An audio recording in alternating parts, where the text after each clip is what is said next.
नमस्कार, मैं रीनू यादव आप सभी दर्शकों का अन्नदाता कार्यक्रम में स्वागत करती हूं। किसान का जीवन बहुत मुश्किल होता है। वह अपने खेतों में लंबे समय तक काम करता है। उसका ध्यान सदैव फसल में ही लगा रहता है। वे अपनी कड़ी मेहनत की ताकत पर अपना जीवन व्यतीत करता है। ऐसे ही किसानों की प्रगति के लिए हम खेती बाड़ी से जुड़ी बहुत सी नई लाभकारी जानकारियां हर रोज सुबह लेकर आते हैं। तो चलिए कार्यक्रम शुरू करने से पहले देखते हैं क्या है आज के अन्नदाता में। उचित बढ़वार के लिए सोयाबीन की फसल में जरूरी कार्य।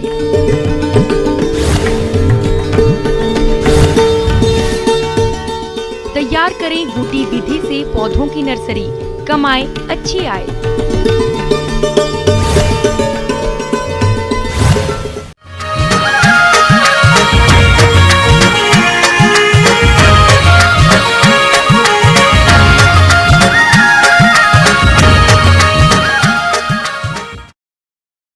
हमारे प्रदेश के जो किसान भाई सोयाबीन की खेती कर रहे हैं, उनकी फसल बुआई के अनुसार बढ़वार की अलग अलग अवस्था लिए खेतों में खड़ी है। परंतु इस समय फसल में कुछ कार्यों को करना जरूरी है, जैसे कि खरपतवार नियंत्रण, जल निकास की उचित व्यवस्था और कीट रोग नियंत्रण आदि। तो सोयाबीन की फसल में इन्हीं सब कार्यों को कब और किस तरह से करें, आइए जानते हैं डॉक्टर संदीप सिंह तोमर से।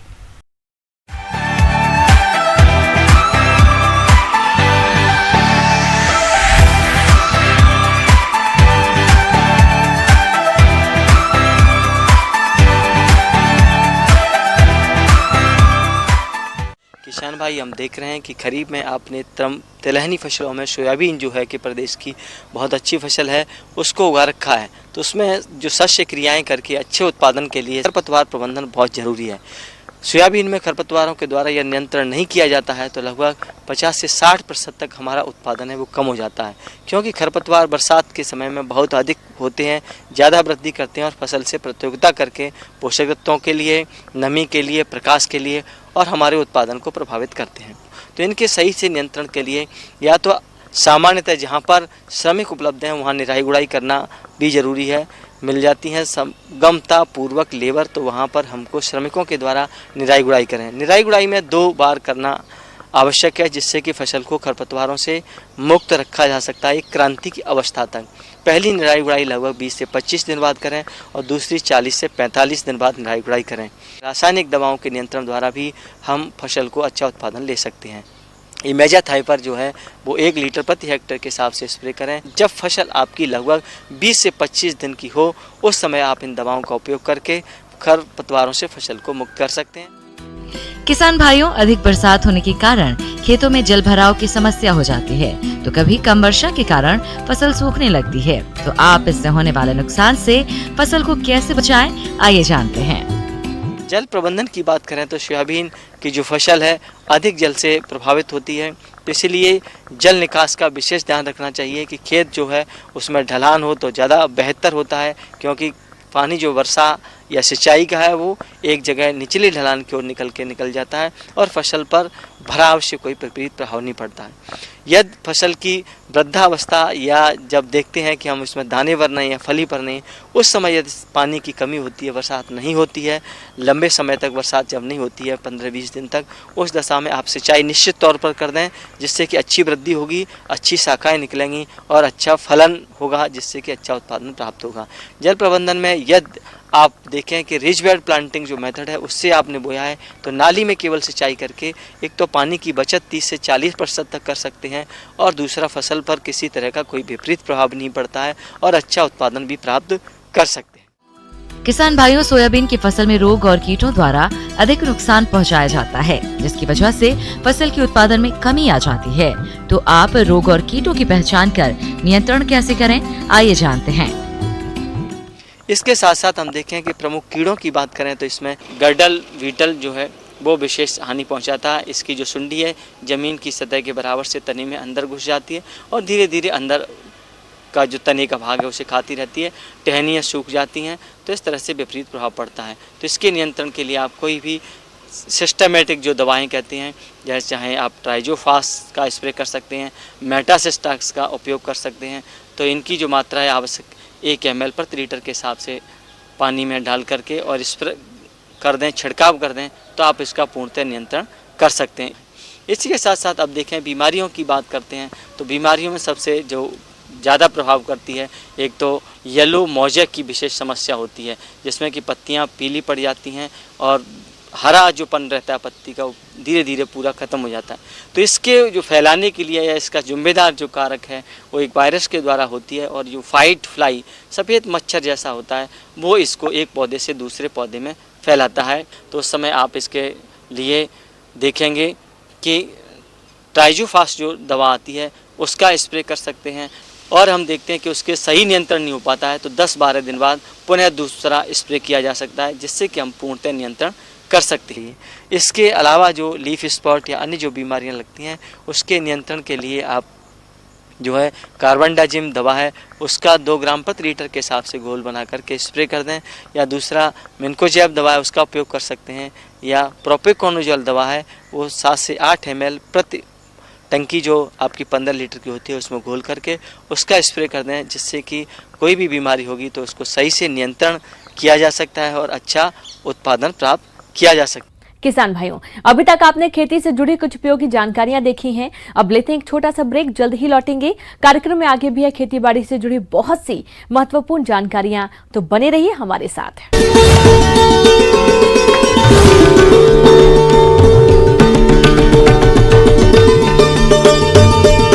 के बाद एक बार फिर से आप सभी दर्शकों का अन्नदाता में स्वागत है। चलिए अब रुख करते हैं अगली कड़ी की ओर।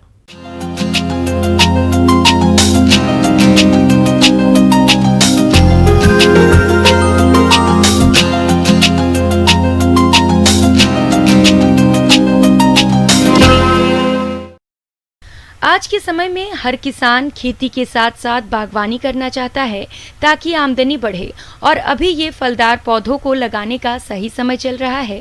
लेकिन अक्सर किसानों को जिस भी किस्म के पौधे मिल जाते हैं उसी को लगा देते हैं, परंतु ऐसे लगाए गए पौधों से आगे चलकर अच्छा उत्पादन नहीं मिल पाता।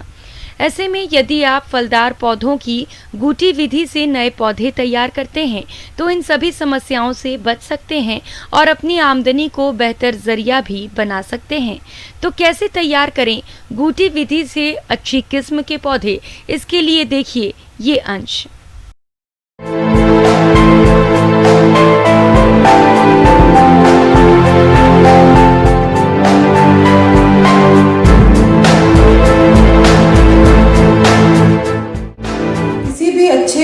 बगीचे के लिए आवश्यक है कि उत्तम गुणवत्ता के पौध सामग्री हो, और वो जब तक आपको उत्तम गुणवत्ता की पौध सामग्री नहीं होगी तब तक आप अच्छे उत्पादन और अच्छी उत्पादकता अच्छी गुणवत्ता के साथ नहीं प्राप्त कर सकते हैं। इसलिए ये आवश्यक है कि किसी भी फल बगीचे को लगाने के पहले आप उत्तम गुणवत्ता वाले पौध का चुनाव करें, और जो भी आप किस्म लगाना चाहते हैं आप सुनिश्चित करें कि वो पौधा उसी किस्म का है जिसका आप चुनाव कर रहे हैं। तो मैं आपको बताना चाहूँगी कि किस तरह से आप अमरूद का अच्छे गुणवत्ता वाले पौधे तैयार कर सकते हैं। और अमरूद में व्यावसायिक रूप से 2 विधियाँ प्रचलित हैं। एक है गुटी विधि, जिसको कि एयर लेयरिंग भी कहते हैं, और आजकल के दिनों में ग्राफ्टिंग के द्वारा भी इसका व्यावसायिक पौध तैयार किया जा रहा है। तो सबसे पहले जो प्रचलित विधि है गुटी विधि अमरूद में, मैं उसके बारे में आपको बताना चाहूँगी। किसान भाइयों, सबसे पहले तो आप ये जान लें कि आखिर गुटी विधि है क्या। गुटी फल वृक्षों से नए पौधे तैयार करने की एक विधि है जिसमें वृक्षों की शाखाओं से नए फल पौधे तैयार किए जाते हैं। और आइए अब जानते हैं गुटी विधि से पौधे तैयार करने के क्या लाभ हैं। अमरूद के जो पौधे होते हैं वो आप बहुत विधियों से लगा सकते हैं। बीज से भी लगा सकते हैं और कलम विधि से भी लगा सकते हैं। लेकिन बीज से अगर आप लगाएंगे तो उसमें उसके फलों का जो है गुण उसके मातृ वृक्ष के फल के अनुकूल नहीं होता है और वो अलग ही होता है। इसलिए हम कायिक प्रबंधन या कलम विभिन्न तरह के कायिक प्रबंधन, जिसको कि वेजिटेटिव प्रोपोगेशन भी कहते हैं, उन विधि को अपनाते हैं।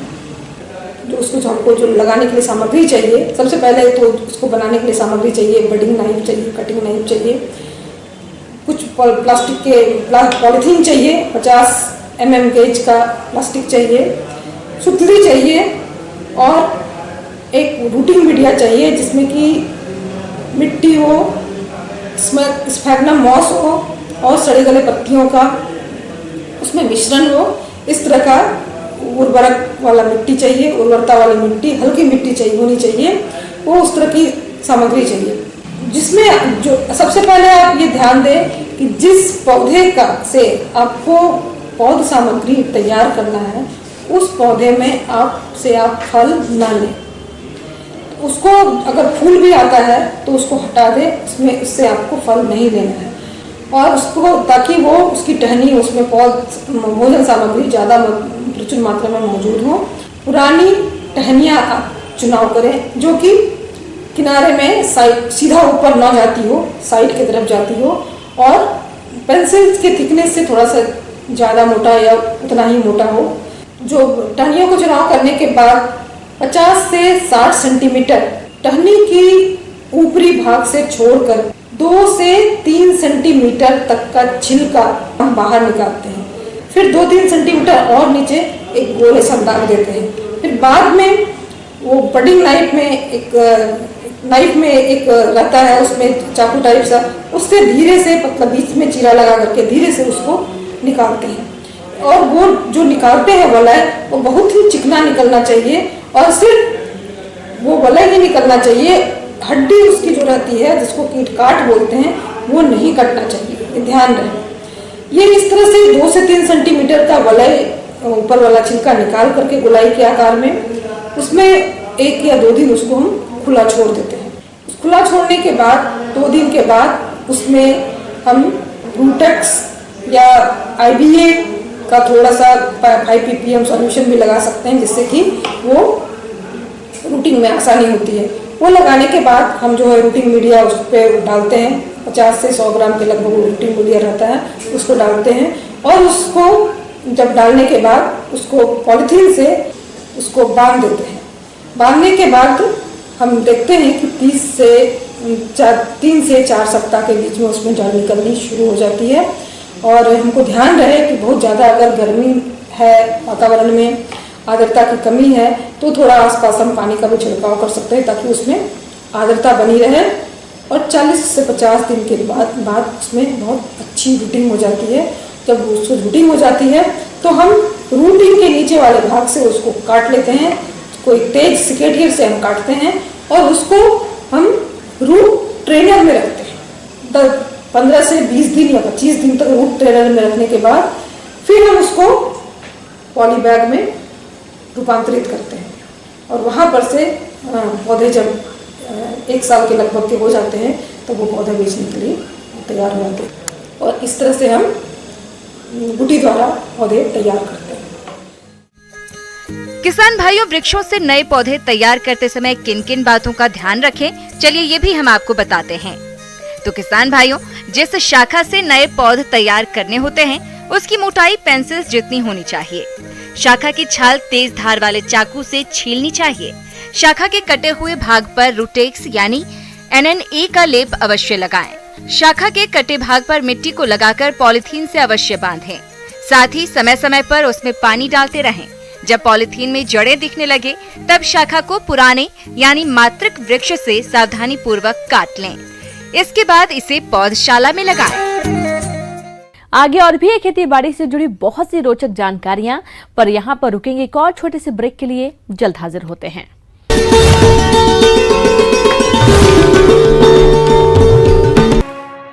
ब्रेक के बाद एक बार फिर से आप सभी दर्शकों का अन्नदाता कार्यक्रम में स्वागत है। बढ़ते हैं अगली प्रस्तुति की ओर।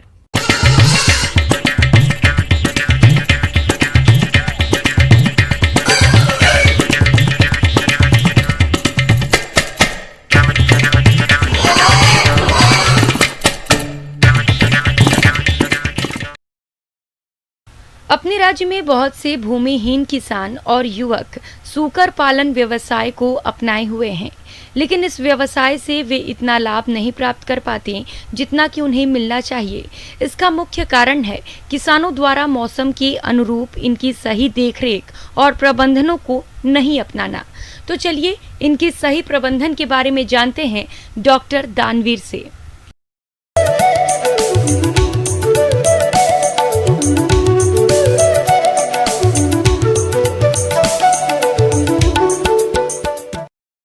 आज हम चर्चा करेंगे सूकर पालन पे, जो कि सूकर पालन जो अभी जो वर्तमान समय की जिस हिसाब से मांग है उसके हिसाब से हमको है ना आज सूकर पालन पे हम विशेष चर्चा करेंगे। हमारे जो सूकर हैं वो सबसे ज़्यादा बच्चे देते हैं और उसमें क्या होती है, मृत्यु दर अधिक रहती है। मृत्यु दर को बचाने के लिए अगर हम एक विशेष प्रकार का जैसे कि जिसको फरोइंग पेन कहते हैं, जिसमें लास्ट समय में हम जो मादा रहती है उसको शिफ्ट कर देते हैं, बगल की साइड से दब के मर जाते हैं, उसको बचाने के लिए अगर किसान भाई चाहें तो गार्ड रेल 8 इंच ऊपर से जमीन से और 8 इंच दीवार से बाहर एक लोहे की आयरन को पाइप को हम 3 साइड से लगा दें। जो मादा का जो भार है वो उसके गार्ड रेल जो लोहे की आयरन की उस पर आ जाता है और बच्चे क्रश होने से बच जाते हैं। सूकर पालक भाइयों, जैसे ही सूकरी शावकों को जन्म देती है तो सबसे पहले आप नवजात शावकों की अच्छी तरह से सफाई करें। उनके मुंह, नाक, कान और पूरे शरीर को स्वच्छ पानी से साफ करें। इसके बाद सूती कपड़े से पोंछकर उसकी नाल को 2 इंच छोड़कर धागे से बांधें और उसे स्टेरिलाइज कैंची या ब्लड से सावधानी पूर्वक काटें। काटने के बाद उस पर टिंचर आयोडीन लगाएं, जिससे इन्फेक्शन का खतरा नहीं रहता है। इसके अलावा नवजात शावकों को खीस जरूर पिलाएं। इससे शावकों में रोग प्रतिरोधक क्षमता बढ़ती है और उनका शारीरिक विकास भी अच्छा होता है। दूसरा तरीका ये है कि हम जो बच्चों को है ना क्रीप फीडिंग करा सकते हैं। क्रीप फीडिंग एक ऐसा वो होता है जिसमें ऊर्जा के साथ में प्रोटीन युक्त पदार्थ होता है जिसको हम खिला के, लेकिन इसके लिए शर्त यही है कि वो दाना सिर्फ बच्चों को मिले, मतलब पिगलेट को मिले, माँ से उसको बचा के रखना पड़ेगा। सूकर पालन को हम जो मनुष्य द्वारा बचे हुए खान को, जैसे कि होटल है जिसका कि गार्बेज यूज किया जाता है, गार्बेज जिसको कहते हैं बचा हुआ होटल का खाना, उसमें ज़्यादा कोई दिक्कत आती नहीं है। अगर उसको हम समय रहते सूकर को खिला सके तो कहीं ना कहीं हम उसकी सूकर की लागत भी कम कर सकते हैं। भवन निर्माण भी अच्छा होना चाहिए, वेल वेंटिलेटेड होना चाहिए, मतलब रोशदार हवा आना चाहिए जिससे कि हवा का प्रवाह क्रॉस हो जाना चाहिए। तो उसमें क्या होता है, कम से कम पशुओं के बीमार होने के चांसेस रहते हैं। जिसमें हम ये ध्यान रख सकते हैं कि जो हमारा फर्श है वो नॉन स्लिपरी होना चाहिए। धीमे धीमे पशु के रहते हुए वो फर्श क्या होने लगता है, स्लिपरी होने लगता है, इसमें गड्ढा करने की प्रवृत्ति होती है। तो उसकी जो हम जब भवन निर्माण बनाएं तब इसका विशेष ध्यान रखें कि उसमें सीमेंट की मात्रा ज़्यादा रखें, नहीं तो वो बहुत जल्दी ही उसको खोद के डैमेज कर देते हैं। तो उसको हमको फर्श को बहुत मजबूत रखना है, नॉन स्लिपरी रखना है। इसके अलावा हमको अभी 3 बातों पर और भी ध्यान रखना है। पैसे की साफ सफाई, चूंकि ये आप जानते हैं सीधा ये मतलब दाना खाने वाला जीव है तो इसमें गंदगी होने के चांसेस ज़्यादा रहते हैं। तो रोज़ अगर हम लोग उसकी सफाई करें तो कहीं ना कहीं उसको हम लोग बहुत हद तक बहुत सारी बीमारियों को वो कर सकते हैं, प्रिवेंट कर सकते हैं। जैसे कि कोई भी डिसइंफेक्टेंट यूज़ कर सकते हैं जिससे कि हमारे उसमें फार्म में कम से कम बीमारी रहे। सूकर के शावकों की मृत्यु सबसे अधिक पिगलेट एनीमिया रोग से होती है। तो आप अपने शावकों को इस रोग से कैसे बचाएं, इसकी जानकारी के लिए मिलते हैं। तीसरा जो है, जो ये प्रारंभिक अवस्था में देखा गया है, जिसको पिगलेट एनीमिया, बच्चे वाइटिस कलर या येलोइश कलर के होके मृत्यु हो जाती है उनकी। उसको हम बचाने के लिए तरीका यही है कि पहले हम क्या करें कि मादा के जो राशन में है ना आयरन की टेबलेट्स उपलब्ध हैं, विभिन्न प्रकार की कंपनियों की उपलब्ध है, उनको हम दे। पैरासल्फेट FeSO4 बड़ा आसानी से मार्केट में मिल जाता है। तो मादा स्तनपान कराती है तब भी हम पैरासल्फेट का आयरन उसके अडर पे लगा सकते हैं। इसमें क्या होता है, जब बच्चा सकलिंग करता है तो पैरेलल वो उसके शरीर में चला जाता है। तीसरा एक और बचाने का तरीका यह है कि हम चौथे या 5वें दिन आयरन का इंजेक्शन इम्पेरोन और भी विभिन्न प्रकार के फेरिटास आते हैं इंजेक्शन, ध्यान रखें 0.5 ml या 0.25 ml से ज़्यादा नहीं लगाना है और ये चौथे या 5वें दिन लगाना है। 20 या 22 दिन तक सर्वाइव कर गया तो फिर पिगलेट की मृत्यु दर बहुत ही कम हो जाती है। दूसरा है हमारा अंतःपरजीवी के हम लोगों को क्या करना है कि जो कि निमेटोड है, ट्रिमेटोड है, सेस्टोड है, ये कहीं ना कहीं उस प्रतिदिन वृद्धि होने वाली है उसको रोकते हैं और उनके जो भोजन है उसको क्या करते हैं, खा जाते हैं, तो उसकी ग्रोथ रुक जाती है। तो अगर समय पे हम कम से कम 2 या 3 बार या तो 6 महीने के अंतराल पे करें या 4 महीने के अंतराल पे करें। तो इससे हम अगर हम डीवर्मिंग करते रहते हैं तो हमारे उनके जो सूकर हैं उनमें बहुत अच्छी ग्रोथ आती है। जो हमने आपको जानकारी दी गई है, अगर किसान भाई हमारे इन बातों पर गौर करें तो सुगर पालन बहुत अच्छी तरह से कर सकते हैं और उनमें उनको कोई व्यवधान नहीं आएगा।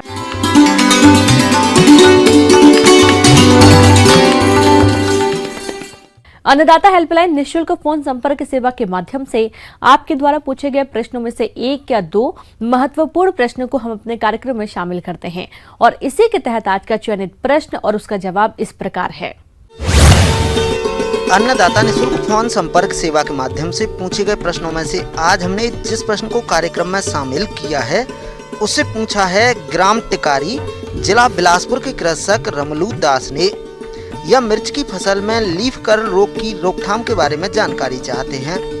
तो रमलू दास जी, आपकी जानकारी के लिए प्रस्तुत है कार्यक्रम का ये अंश।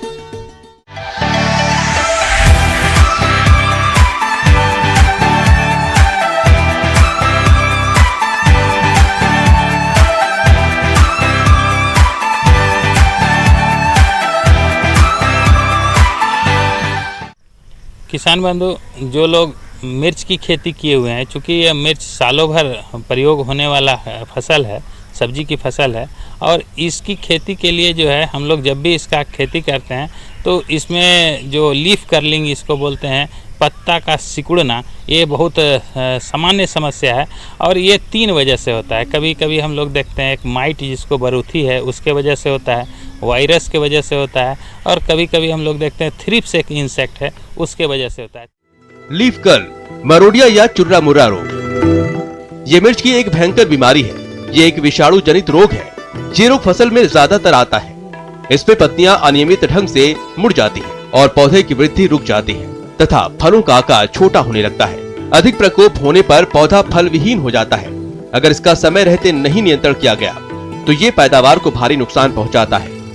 लीफ कर्ल रोग का नियंत्रण, ये रोग सफेद मक्खी से फैलता है, अतः इसका नियंत्रण भी सफेद मक्खी से छुटकारा पाकर ही किया जा सकता है। इस रोग से बचाव के लिए मिर्च की क्यारी में बुआई से पूर्व कार्बोफ्यूरान 3G 8 से 10 ग्राम प्रति वर्ग मीटर के हिसाब से भूमि में मिलाएं तथा पौधरोपण के 15 से 20 दिन बाद डाइमिथोएट 30 EC 1 मिलीलीटर दवा प्रति लीटर पानी या इमिडाक्लोप्रिड 1 मिलीलीटर 3 लीटर पानी की दर से घोलकर फसल पर छिड़काव करें। ये छिड़काव 10 से 12 दिन के अंतराल पर आवश्यकता अनुसार दोहराएं। फूल आने के बाद उपरोक्त कीटनाशक दवाओं के स्थान पर मैराथियन 50 EC 1 मिलीलीटर प्रति लीटर पानी के हिसाब से छिड़काव करें। तीनों कारक जो है वो एट ए टाइम हो सकता है कि मिर्च जो लोग लगाए हो तो उनको जो है ये तीनों कारण उसमें एक साथ नज़र आए, लेकिन वो पहचानने वाली बात है। अगर किसान बंधु को देखे कि अगर ऊपर की ओर पत्तियां मुड़ रही है, इसका मतलब हो सकता है कि वो संक्रमित वायरस का वजह से है, जो सफ़ेद मक्खी के द्वारा ये बीमारी फैलता है।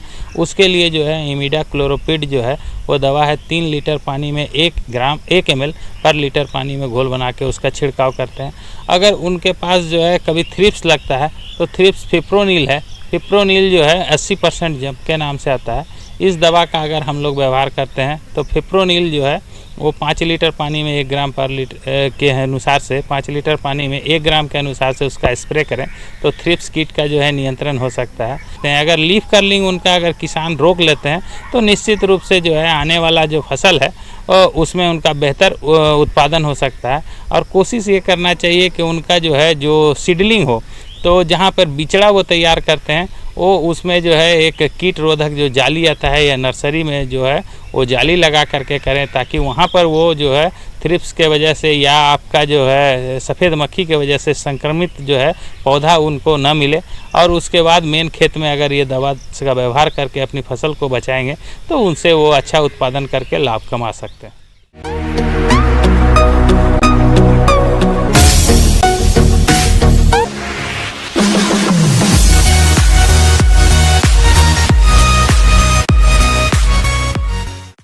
आइए अब एक नजर डालते हैं राज्य के कुछ चुने हुए मंडियों के प्रमुख फसलों के बाजार भाव पर।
किसान भाइयों, अन्नदाता आपकी सेवा के लिए संकल्परत है।